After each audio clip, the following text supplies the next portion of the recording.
Kan hubungan kita kepada Gusti Allah.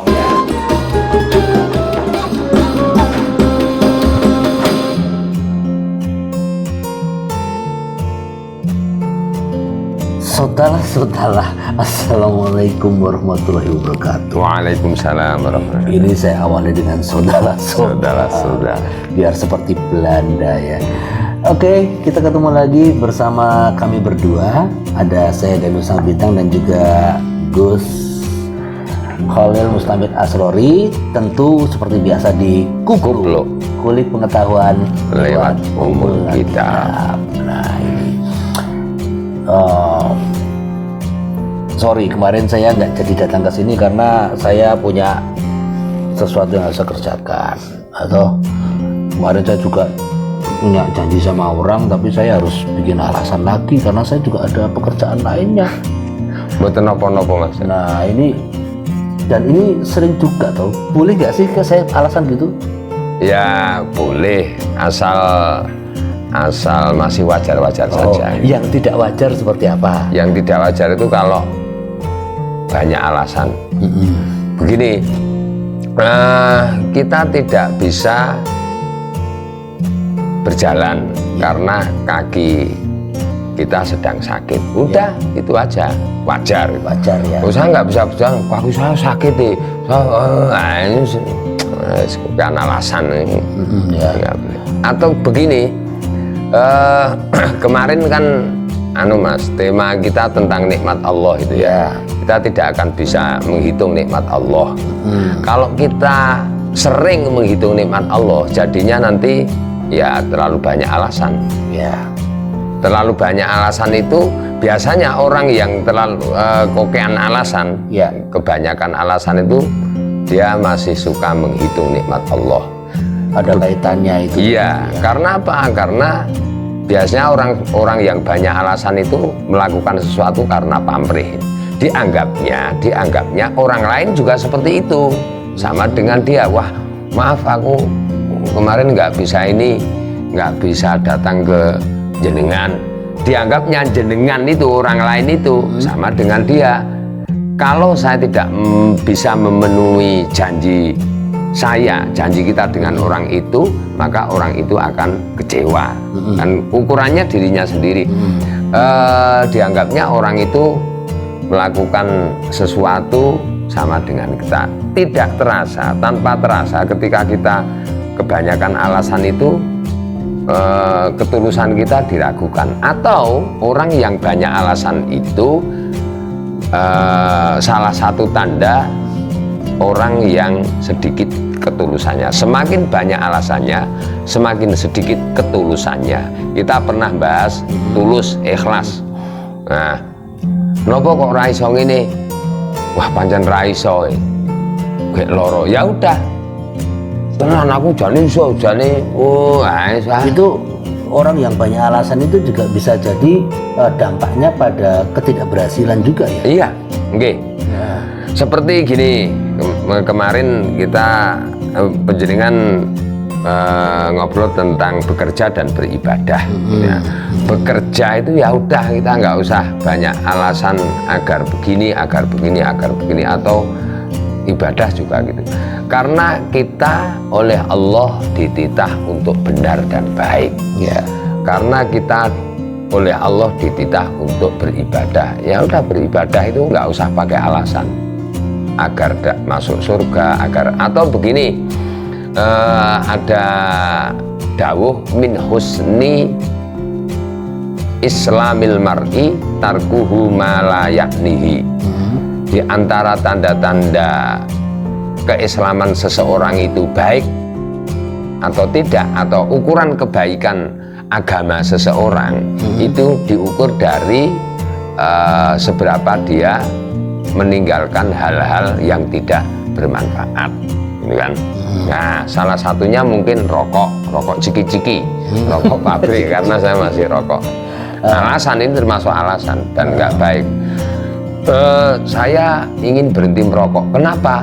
Karena kepengen sehat, menjaga kesehatan. Dan kalau sudah sehat nanti ngerokok lagi.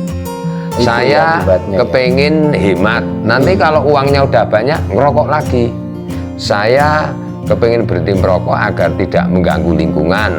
Kalau pas sendirian rokok lagi. Kalau kepengen berhenti merokok, ya udah berhenti merokok karena rokok itu tidak bermanfaat. Titik, nggak usah banyak alasan. Oh iya itu yang bikin diet saya sering gagal tuh gitu.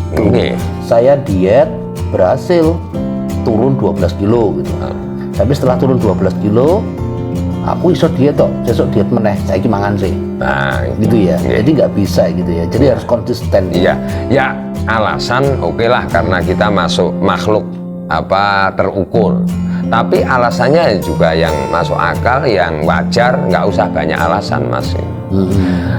Contoh kita beribadah itu bukan karena kita sehat, bukan karena kita ingin masuk surga, bukan karena alasannya itu loh, bukan agar dipuji orang, dianggap orang baik dan segalanya dan lain sebagainya, bukan karena itu. Saya beribadah, alasan saya karena saya diciptakan oleh Allah itu untuk beribadah, udah itu aja. Atau saya berbuat baik kepada Mas Danu. Alasannya apa? Ya karena saya harus berbuat baik kepada Mas Danu. Bukan karena agar saya senang, ya, agar saya atau memuji, gini, gitu ya. Atau gini, saya berbuat baik kepada Mas Danu agar Mas Danu berbuat baik kepada saya. Itu udah terlalu banyak alasan. Kalau Mas Danu, saya berbuat baik kepada penjenengan, kemudian penjenengan tidak berbuat baik kepada saya jadi berhenti. Ya, berbuat baik. Nggak boleh ya. Nggak boleh. Jadi disakiti seperti apapun ya perbuatan baik kita ya jangan berhenti gitu ya. Iya, saya berbuat baik kepada Mas Danu karena saya memang harus berbuat baik pada Mas Danu. Saya berhenti merokok karena saya memang harus berhenti merokok. Saya bekerja karena saya memang harus bekerja, bukan karena saya kepingin kaya, saya kepingin dan sebagainya. Ya. Sering kan kita ini silaturahim. Nah, orang Jawa itu kita ini kan tradisi anjang sana, silaturahim pertama itu kan kuat banget. Anjang sana kalau jauh. Iya, kalau deket ya anjang sini. Anjang sana dan anjang sini.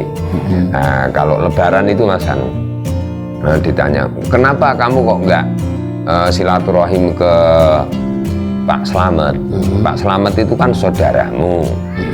Nah, terus karena yang ditanya ini miskin, terus jelek dan seterusnya. Wah, Pak Slamet nggak pernah ke rumah saya kok. Ngapain saya ke sana? Nah, itu seperti itu.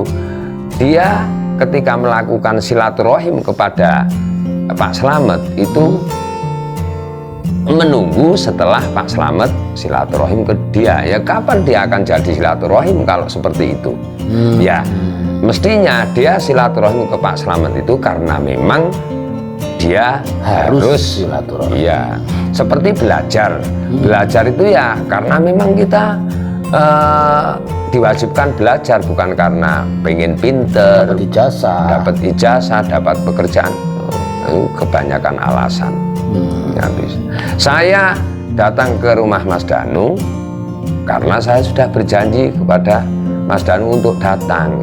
Kalaupun nggak bisa, ya alasannya yang logis, yang udah cukup satu saja. Mas Danu, saya nggak bisa, mohon maaf, saya sakit. Udah. Maaf, saya sedang syuting gitu ya. Iya. Asal kita artis ngeri. Gini, maksudnya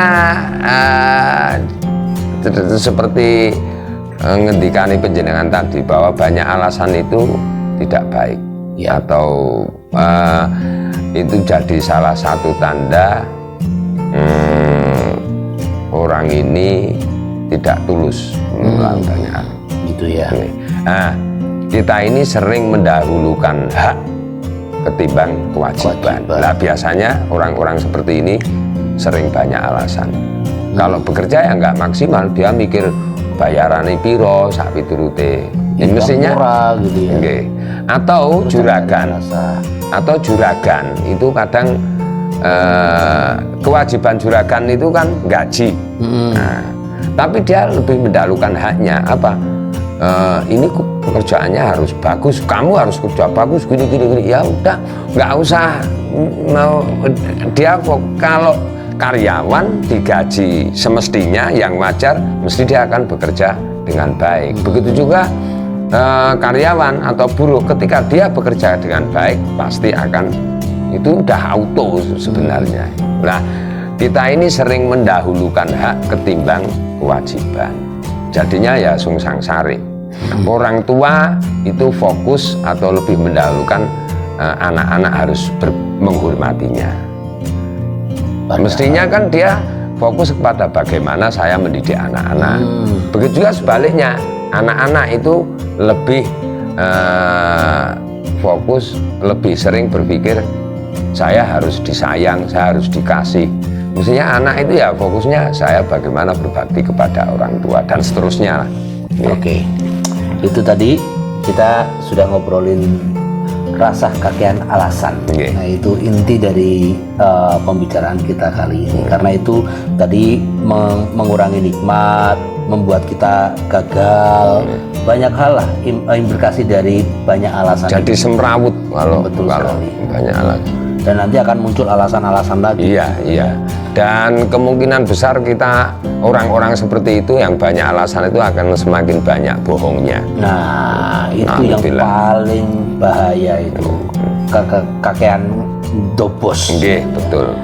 Oke, teman-teman, itu tadi obrolan kita di Kupluk kali ini. Kita akan terus ketemu lagi dengan Gus Khalil Mustamid Asrori di Kupluk, ngomongin isi Kupluk, serenyah makan kerupuk. Kremes. Nah, oke, kita ketemu lagi dengan kesempatan. Billahi taufiq wa hidayah. Wassalamualaikum warahmatullahi wabarakatuh. Waalaikumsalam warahmatullahi wabarakatuh.